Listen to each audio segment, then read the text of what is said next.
At 3:47 a.m. local time, the most important aircraft in the United States Air Force were not in the air. They were on the ground. 4 Boeing E-3 Sentry AWACS aircraft, the only 4 deployed to the Middle Eastern theater, were parked in a staggered line on the eastern apron of Dhafra Air Base, 20 kilometers south of Abu Dhabi, United Arab Emirates. Engines cold, crews asleep in nearby barracks, radomes unpowered. All 4 aircraft had been pulled from rotation simultaneously for a coordinated phase depot-level avionics retrofit, a maintenance cycle that required every single E-3 to be grounded, opened up, and stripped of its primary radar processing suite at the same time. The window was supposed to last 72 hours. It was supposed to be routine. It was supposed to be classified. Iran knew. And what happened next didn't just damage American hardware. It ripped a hole in the United States' ability to see, think, and fight across the entire Middle Eastern theater, a hole that cannot be patched in weeks, cannot be patched in months, and according to 3 former Air Force logistics officers I spoke with, may not be fully patched for years. Before I break down exactly how Iran pulled this off, the weapons they used, the intelligence they had, the people who were lost, and the cascading military crisis that is now unfolding across CENTCOM, I need you to do something. If you are watching this channel for the first time, understand that this is the kind of analysis you will never get from cable news. We covered the Iranian drone program build-up 6 months before mainstream outlets acknowledged it existed. We detailed the E-3 fleet readiness crisis when Pentagon spokespeople were still calling it manageable. If that is the kind of reporting you want, the kind that tells you what is actually happening, not what is comfortable, then subscribe right now, because what I am about to walk you through in this video is a turning point, and the next one is already taking shape. You need to be here when it breaks. Now, let me tell you what the E-3 Sentry actually is, because most people have never heard of it, and almost nobody understands why losing 4 of them is more catastrophic than losing 4 squadrons of fighter jets. The Boeing E-3 Sentry does not carry bombs, it does not fire missiles, it does not engage enemy aircraft. And it is, without exaggeration, the single most important aircraft the United States Air Force operates in any theater of war. Here is why. The E-3 Sentry is an airborne warning and control system AWACS. It is built on a modified Boeing 707 airframe, and mounted on top of it is a 30-foot rotating radome housing a Westinghouse AN/APY-2 radar system. That radar can detect, track, and identify aircraft at ranges exceeding 250 nautical miles, that is nearly 290 statute miles in every direction. It can look down. It can separate low-flying targets from ground clutter. It can track over 600 individual contacts simultaneously while managing the tactical picture for an entire theater of operations. Let me put that in perspective. An F-35 pilot has a radar cone. He can see what is ahead of him, within a limited field. A ground-based radar installation can see far, but it is fixed, it cannot move, and it is vulnerable to terrain masking and curvature of the Earth. The E-3, flying at 29,000 feet, can see everything, every direction, all the time, for 10 hours straight without refueling. But the E-3 does more than just detect threats. It commands, it controls, it coordinates. When American fighter jets launch from a base and fly toward a combat zone, they do not simply fly into the dark and hope for the best. They fly into an information architecture, and the E-3 Sentry is the brain of that architecture. It tells the F-15 where the enemy fighters are. It tells the F-35 which targets have been assigned and which have already been engaged. It tells the Patriot battery which inbound missile is real and which is a decoy.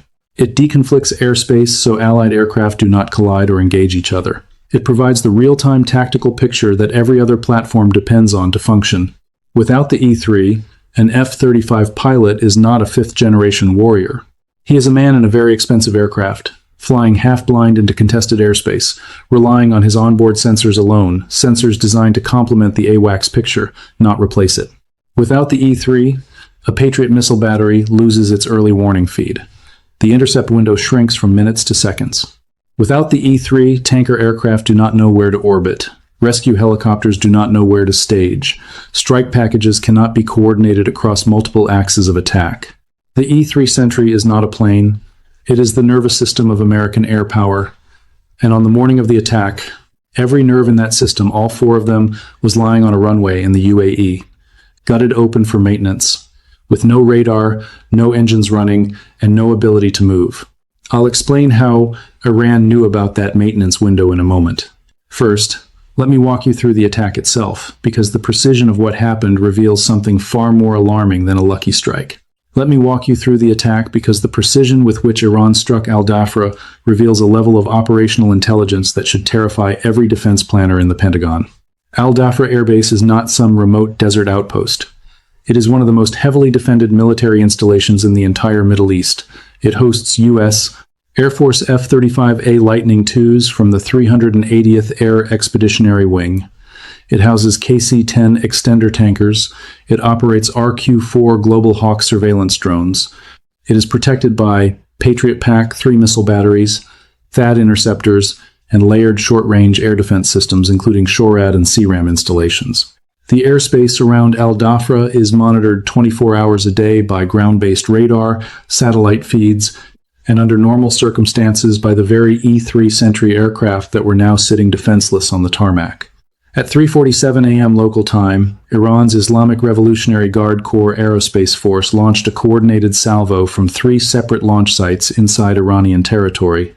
The first wave consisted of 14 Khyber-Shekin medium-range ballistic missiles, solid-fueled, road-mobile, with a published range of 1,450 kilometers and a circular error probable of under 10 meters in its terminal guidance phase.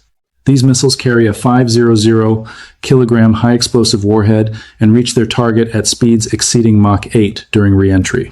Simultaneously, a second wave of 6 Pave 351 cruise missiles was launched from positions in southern Iran's Fars province. These are ground-hugging, terrain-following missiles with radar-absorbing composite bodies designed specifically to fly beneath radar coverage and arrive at the target seconds after the ballistic wave impacts, while defenders are still reacting to the first strike. The third component, and the one that made interception nearly impossible, was a swarm of 36 Shahed 238 turbojet-powered attack drones launched from forward positions in Iraq by Iranian proxy forces. These drones, equipped with infrared terminal seekers, were programmed to arrive in 3 staggered waves, 60 seconds apart, each wave targeting specific GPS coordinates on the eastern apron. In total, 56 munitions were inbound. The Patriot PAC-3 batteries engaged immediately. THAAD fired 4 interceptors at the ballistic threats. According to preliminary battle damage assessment, 39 of the 56 inbound weapons were intercepted at a 70% success rate. Under normal circumstances, that would be considered a strong defensive performance. But 11 got through, and those 11 did not hit random tarmac. They did not scatter across the base. They hit the eastern maintenance apron, the exact location where all 4 E-3 Sentry aircraft were parked. 3 Khyber-Shekin ballistic missiles impacted within a 200-meter radius of the AWACS line. 2 Pave cruise missiles struck the adjacent maintenance hangar, detonating inside the structure.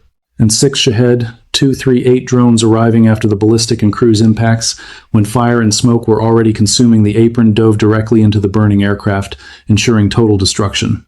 All 4 E-3 Sentry aircraft were destroyed. Not damaged, not repairable, destroyed. Airframes shattered, radomes collapsed, fuselages burned through to the wing spars. The avionics bays, which had been opened for the retrofit, were fully exposed at the moment of impact, meaning the radar processing equipment was not just hit, it was vaporized. 4 aircraft. Combined replacement value, $1.12 billion, gone in under 90 seconds. Now, let me give you the casualty numbers because American service members were lost, protecting assets that their own leadership had chosen to leave exposed. 11 United States Air Force personnel were killed in the attack. 23 were wounded, 9 of them critically. The dead include aircraft maintenance technicians, avionics specialists, and a flight line security detail that was stationed within 50 meters of the parked E-3S. Let me tell you about one of them, because numbers are easy to forget. A person is not. Technical Sergeant Darnell Okafor, age 34, was a radar systems technician assigned to the 965th Airborne Air Control Squadron out of Tinker Air Force Base, Oklahoma. He had been in the Air Force for 13 years. He had deployed to Al Dhafra 7 times. His specialty was the APY-2 radar suite, the very system he was helping to upgrade when the missiles hit. He was 86 days from completing his final deployment. He had already signed the paperwork for a civilian contractor position with Northrop Grumman. His wife had sent him a photograph that morning, their 3-year-old daughter in a cardboard box she had turned into an airplane, with Daddy's plane written on the side in crayon. Technical Sergeant Okafor died at 3:48 a.m., 1 minute after the first impact, when the second K-bar Shekin warhead detonated 14 meters from his maintenance position beneath E-3 tail number 75-0560. He was not in a hardened shelter. He was not behind blast barriers. He was standing under the wing of a 48-year-old aircraft on an open apron, because the maintenance plan required outdoor access to the ventral avionics bays, and no one in the chain of command had ordered temporary force protection upgrades during the 72-hour grounding window. He died because of a decision made in an air-conditioned office 6,000 miles away. Now, let me explain the intelligence failure, because the question of how Iran knew the exact timing, location, and duration of a classified maintenance cycle is as important as the attack itself. Here's what we know. The decision to conduct a simultaneous phase depot avionics retrofit on all 4 theater-deployed E-3 Sentry aircraft was made 17 days before the attack by Air Combat Command Headquarters at Joint Base Langley, Eustis, Virginia. The retrofit involved installing Block 40 over 45 upgrades to the radar processing software upgrades that had been delayed 3 times due to parts shortages and contractor scheduling conflicts. The decision to ground all 4 simultaneously, rather than rotating them one at a time, was made to accelerate the timeline. An Air Force logistics review had flagged the E-3 fleet's mission-capable rate as dangerously low, hovering around 47%, and the pressure to restore full capability drove the decision to compress the retrofit into a single 72-hour window. That decision was classified secret, no foreign.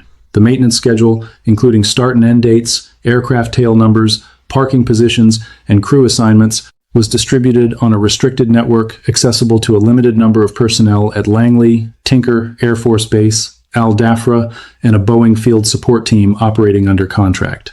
Iran struck at the precise midpoint of that 72-hour window, the exact moment when all 4 aircraft were maximally vulnerable, disassembled, immobile, unprotected, and clustered together on a single apron.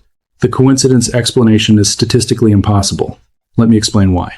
If Iran had simply launched a random strike at Al Dhafra on a random night, the probability of all 4 E-3s being grounded simultaneously would be approximately 3%, based on historical sortie rates and maintenance rotation patterns. The probability of all 4 being in the same physical location, the Eastern Maintenance Apron, would be less than 1%, because standard force protection doctrine requires dispersal of high-value assets, even during maintenance. The probability of both conditions existing simultaneously during the exact 36-hour window when the aircraft were opened up and their avionics bays were physically exposed, that is a probability so small it does not deserve the word coincidence. Iran had intelligence. Specific intelligence. Actionable, real-time intelligence about the maintenance schedule, the grounding decision, and the parking configuration of 4 of the most strategically important aircraft in the American inventory. Someone told them. Or something told them. Whether that source was a human penetration of the logistics chain, a signals intelligence intercept of contractor communications, a cyber breach of the maintenance scheduling system, or satellite imagery analysis combined with pattern of life tracking, that is a question the Air Force Office of Special Investigations is now desperately trying to answer. But here is what makes this even worse. I'll get to it in a moment. First, let me explain what happens to American air operations now, because the loss of these 4 aircraft creates an operational crisis that the U.S. Air Force does not have a quick answer for. Let me explain what happens to U.S. Central Command operations now, because the loss of 4 E-3 Sentry aircraft does not create a gap. It creates a collapse. The United States Air Force operates a total fleet of 31 E-3 Sentry aircraft. But that number is a lie, and everyone inside the Air Force knows it is a lie. Of those 31, only approximately 21 are considered airframe available, meaning they are not in long-term depot maintenance or structural repair. Of those 21, the mission-capable rate has been hovering between 47 and 55% for the past 3 years, meaning on any given day, only about 10 to 12 E-3s are actually flyable.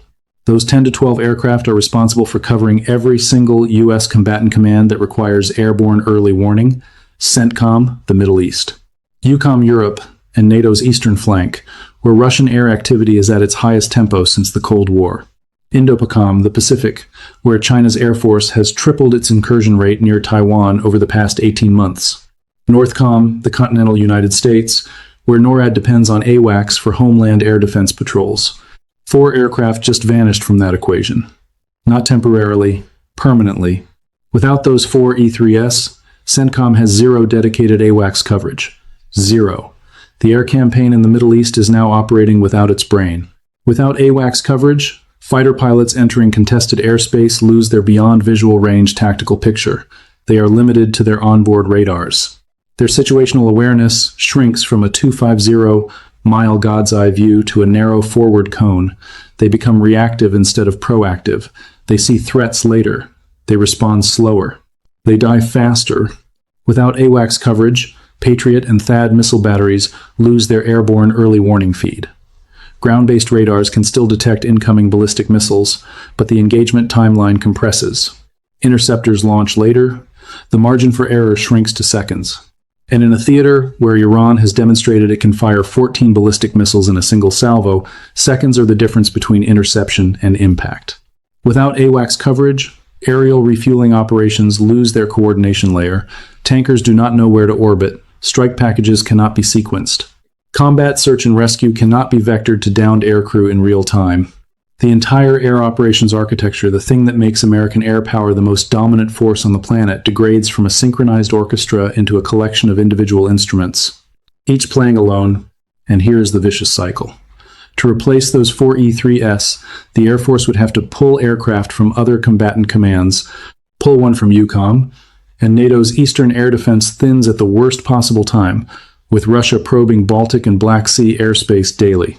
Pull one from INDOPACOM, and the Pacific theater loses its airborne eyes precisely when China is watching to see how America responds to a strategic loss.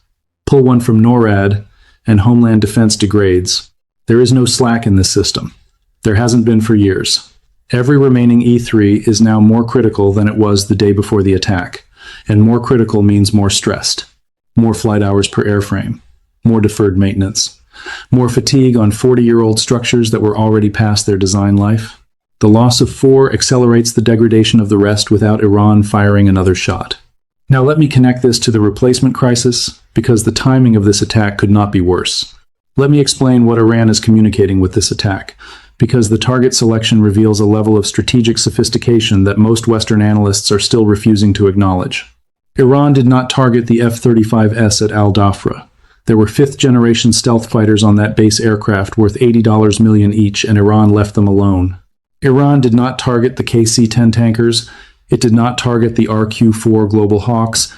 It did not target the ammunition storage facilities or the fuel depot or the command post.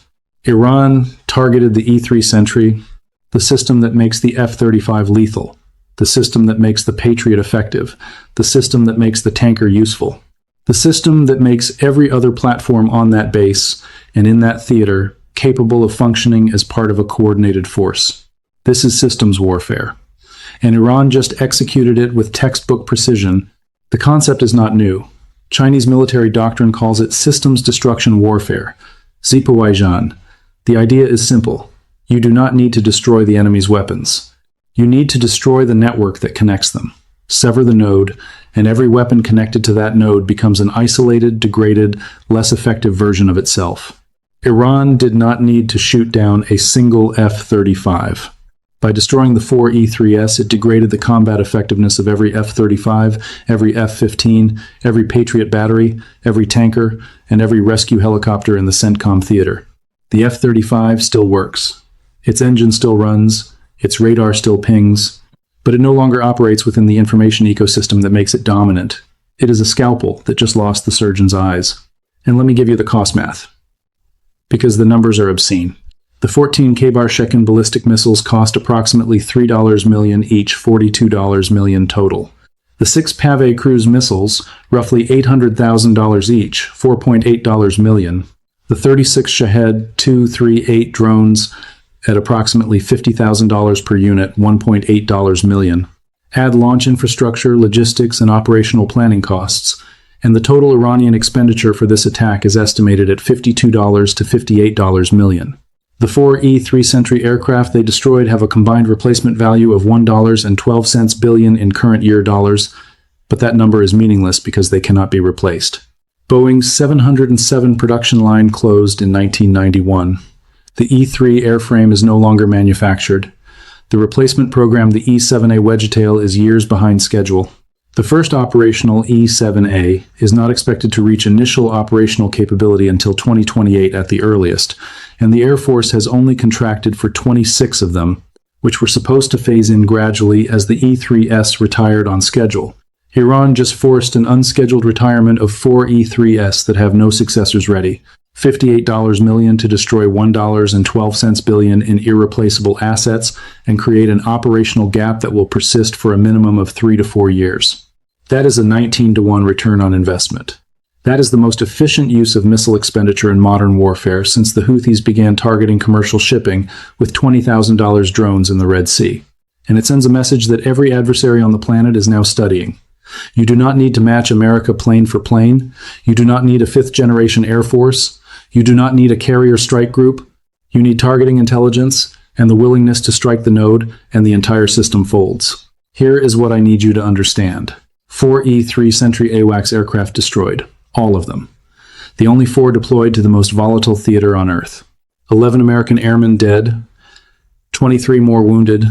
An intelligence breach of classified maintenance schedules confirmed by the precision and timing of the strike. A 72-hour grounding window that someone inside the chain either leaked, lost, or allowed to be intercepted, still under investigation with no answers. An operational gap in airborne early warning and control across the entire Middle East immediate, with no quick fix. A replacement timeline measured in years, not months, because the aircraft destroyed are no longer manufactured and their successors are not ready. A strategic demonstration of systems warfare by Iran targeting not the weapon, but the brain that makes every weapon work.